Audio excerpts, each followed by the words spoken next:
KEZI 9 News reporter Amber Wilmar spoke with both of these men, and they're telling very different versions about just what happened. Amber?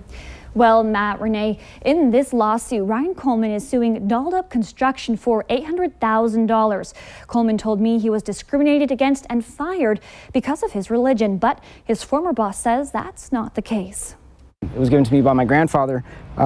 It was blessed in a sweat lodge in Montana on my reservation. Ryan Coleman doesn't go anywhere without this medicine bag. When I pray to the Creator, this is what I hold in my hand like a Christian would a cross. Coleman was released from prison last year and was struggling to find work when Joel Dahl, owner of Dolled Up Construction, hired him as a painter. And I'll always be grateful to Joel for doing that for me. But he says within a few weeks, Dahl started requiring employees to attend an hour-long Bible study once a week. I just really felt violated. Being Native American, he says he practices a different religion from Dahl. If I would have known that it was something that was mandatory from the beginning, I never would have began working for him. Coleman says he was paid for the time he spent in Bible study, but it still didn't sit right with him. And after missing a Bible study in April, Coleman says he was fired.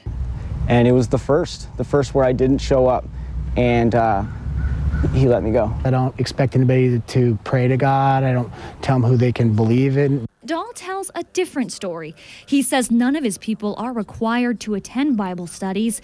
When we asked if he fired Coleman, he flatly denied it. No.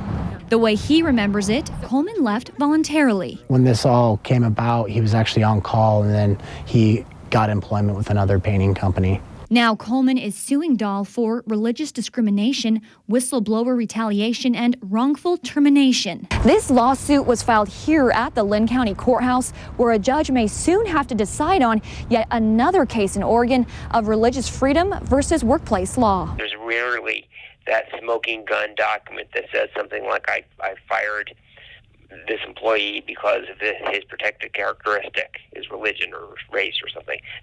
That's very unusual. That's Andy LeWinter, an employment lawyer in Eugene, who says cases like this are often hard to sort out. One key piece of circumstantial evidence is very often the close timing between a certain event and when the employee either got fired or suffered some sort of adverse employment. As for Coleman and Dahl, so far, neither side is budging. This is different and this is stressful. It's unfortunate that we've come to this point and that we couldn't figure it out between ourselves.